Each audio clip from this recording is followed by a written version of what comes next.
Si Ate Len ay... Anong nararanasan mo ngayon? Ayan, broken-hearted. Pero, Hi. Miss Loreline, re-real talking kita. Pangit yun. What's up, guys? Welcome back to my channel. For today's video, ito si Ate Len, broken-hearted. At ito ang trio taga-bayo!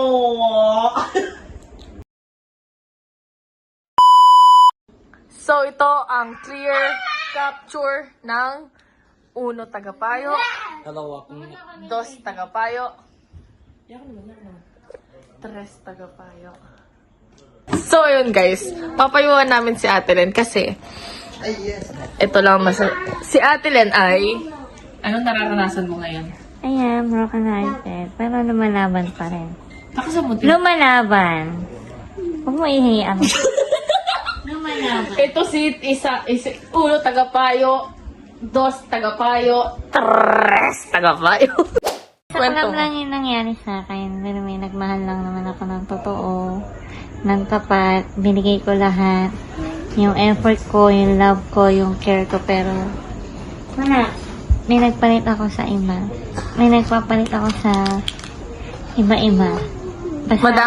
Madami po sila. Madami pa sila. Pero ako lang, nagiging strong lang talaga ako. Kailangan ko maging strong para bumangon ako ulit. Yan. Anong nafe-feel mo ngayon? Ang nafe-feel ko, hurt, ayoko magpaka-plastic sa nararamdaman ko. Nasasaktan ako, naiiyak ako. Hanggang ngayon? Hanggang ngayon, hindi ko alam kung magsisimula ulit, pero kinakaya ko para lang hindi ako malugmok. Kailangan kong bumangon sa aking pagkakalugmok. Ayan. Hindi habang buhay, malulugmok ako, babangon din ako. Ngayon lang to, nagmamahal lang. Pero, once na nakamove on ako, makakalimutan ko din siya. Tama, te. Diba? Sa ngayon talaga, ayaw ko magpaka-plastic. Aminin ko, mahal ko pa siya, gusto ko pa siyang bumalik. Pero, syempre, kailangan kong tanggapin unti-unti, hindi force. Kasi, the more na minipilit ko agad na hindi siya mahalin, nagpapaka-plastic na, lalo ko sinasaktan yung sarili ko. Kaya sa ngayon, ganyan lang muna ako, tahimik na lang muna, silent is better. Kaysa Sa awarin silent ko. treatment mo siya. Oo, sa silent Pero treatment nag-uusap pa rin ko. ba kayo ngayon? Nag-uusap pa kami sa chat. Yan, nangangamusta siya or nag-update minsan. Pero hindi na ako gano'n katulad dati na sobrang yung katulad dati na masyadong sweet. Pero ngayon hindi na. Kasi syempre, ayoko naman na ipagpipilit ako yung sarili ko sa isang tao na iba naman yung hanap. So, hanggang ganun na, kakausapin ko pa rin siya kasi tao sa tao, yung treatment niya, halimbawa, nag-chat siya, sige, re-replyan pa rin kita. Pero, syempre, ganun lang muna kasi hindi ko naman kasi mababago yung isip ng tao, hindi ko naman yung utak ng tao, kung ano yung nararamdaman niya sa akin. Kaya ngayon, lumalaban ako kahit nasasaktan ako sa mga pinaparamdam niya. Yeah, kahit sobrang sakit, pero tinatanggap ko na lang kasi mahal ko pa naman siya. Sa ngayon. So, dito na natin papakinggan ang ating trio, taga-payo. Do you have any idea kung bakit siya nag-cheat sa'yo? I think, wala naman. Cheater lang talaga siya. Cheater lang talaga siya. Kumbaga, wala siyang main reason. Wala akong mali sa sarili ko kasi wala akong pagkukulang kasi binigay ko naman lahat. Oo naman, totoo naman. Totoo naman yun. Aspect, sarili ko. Totoo naman yun, Miss Loreline. Diba? Totoo naman. Yung pagmamahal ko, effort ko, lahat na meron akong binigay ko sa kanya. May tanong ako. Kinilala mo ba muna itong taong to bago mo minahal? Actually, kilala ko lang siya mga ilang buwan pa lang. Pero, syempre, di ba, sabi nga, paano mo nga makikilala ng isang tao kung hindi mo siya, yung kasama. Sasagutin. Oo, di ba? At laging sinasabi sa mga kaibigan ko, sagutin mo na yan, Mabait yan. hindi yung ibang Peer kaibigan. pressure din. Oo, tsaka parang, syempre, napilitan ako na, sige, magbibigyan ko. Kasi inano rin sa akin ng mga kamag-anak niya eh. Sabi sa akin, mabait yan, yung mga ganon. So, nadala ka. Parang nadala lang din ako na, okay, sige, na-try ko. Kaya yan, hanggang sa napunta ako nun. Yun na, nagkaano kami. So, pinilit ka. Hindi mo talaga gusto. Pinilit ka. Meron pressure. Sabi mo, pinilit ka ng kaibigan mo. Bakit? Hawak ba nila Hindi ang naman. puso mo? Sila ba yung masasaktan? Akin naman.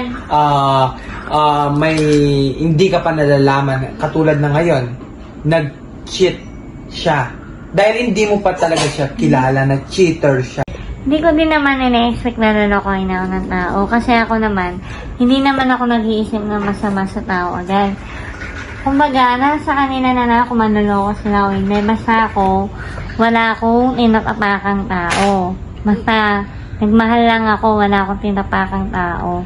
Dos, tagapayo. Yung sinabi mo na, sinabi niya? Yung pinilit ka lang. Hindi naman sa pinilit, parang ginusto ko na din nung sinabi nila na mabait naman yan, may itsura pa, gaganon sila. Mga kamag-anak na yun parang malayong kamag-anak na nagsasabi sa akin. Kaya, tinry ko, syempre, bakit Pero, tinry? Miss Loreline, real talking kita. Pangit yun. Hindi may itsura. Pangit siya. Sorry.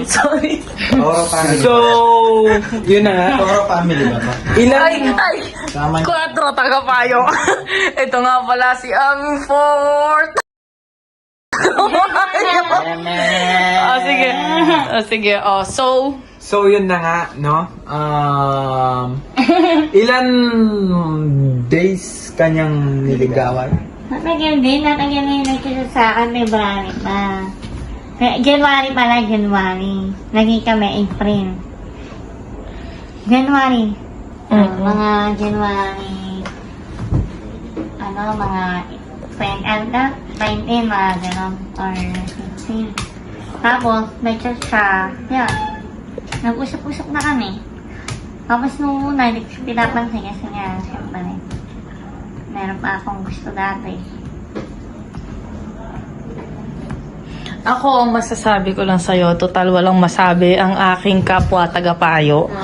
Masasabi ko lang talaga sa'yo, marami ka ng dahilan para iwanan siya. Marami ka ng proof na iwanan siya. Kasi tulad nga ng naikwento mo sa amin kanina, sandali 4 takapayo. Hindi mo sabi. Tulad nga na naisabi mo sa amin kanina, may gumamit ka ng kaibigan mo na para i-testing siya, di ba? Tulad na naikwento mo kanina, gumamit ka ng kaibigan para ma-testing siya. At kumagat siya. Kumagat siya sa patibong. Pwede na po ba ako magsalita, mahal na tagapagpayo? Sige po. Ito ang aking sasabihin. Payo ko lang kay Ate Len. Si Ate Len ay real talking ko lang. Ano, sa akin naman. Wala pa, Ate Len. Mas malaki pang real talk na eh. Hindi. May sasabihin lang para sa'yo. Real talk. Pero para sa'yo rin. Thank you. Gusto ko sanang sabihin sa'yo na huwag kang maging tanga. Dahil naging tanga ka na last time, huwag mo lang ulitin.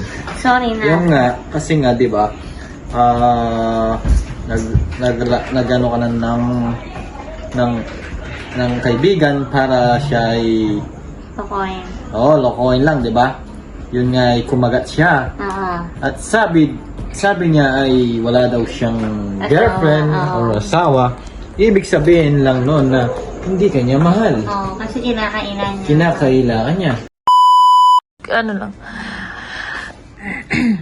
So, eto na ang aking mapapayo. Masasabi ko sanang lesson ito, but it is not a lesson. Hindi po lesson ang paulit-ulit mong ginagawa. At You saka- did not learn your lesson. Tsaka isa Marlene. pang masasabi ko sa'yo, te. Kung hahayaan mo lang yung boyfriend mo na ganyan-ganyanin ka, deserve mo.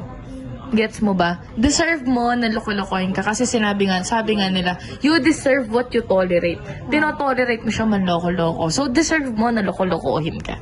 Kasi tinotolerate mo eh. Gets mo ba? Kahit Kahit na wala kang ginagawa, harap-harapan hinahayaan mo, tinotolerate mo. So, deserve mo kung anong pain kasi alam mo kung anong pinasok mo. Gets mo ba? So, you know, ang aming masasabi, please, Ate Len, huwag kang magmadali. Hindi naman ako mamadali. Love can wait. Yes! Kasi, kung true love na yan, kung para sa na yan, it is still your last breath. Kaya nga. Diba? Hmm. Hanggang sa uling hininga mo yan, na mamahalin ka niya. There's no age. Kahit maging 40, 50 ka pa kung sa ganung time mo siya makikita. It's okay. Walang edad sa pagmamahal. Naman yan. Walang edad sa pagmamahal.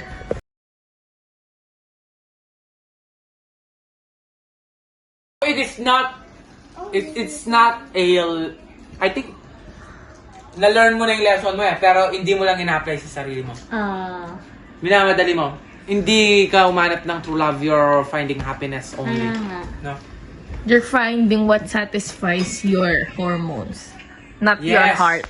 Yes, actually. You're finding what something satisfy your brain, your hormones, and what you are feeling, Wait. not your heart. Masyado ka kasing nagmamadali. May iba kang gusto, Ate Len. And I know it. Alam namin na may iba kang gusto. It is not just love. No? Hindi na natin sasabihin kasi alam na natin lahat yon. So, yon. Wala kaming magagawa if you're rushing, if inulit-ulit mo ang ginagawa mo Ang maganda lang na gawin, te, i-appreciate Hindi mo kami yung nagkulang. sarili mo.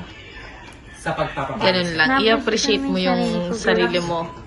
Yung pagmamahal sa'yo ng sarili mo at ng pamilya mo at ng mga kaibigan mo. Na-appreciate ko naman. Mm-mm.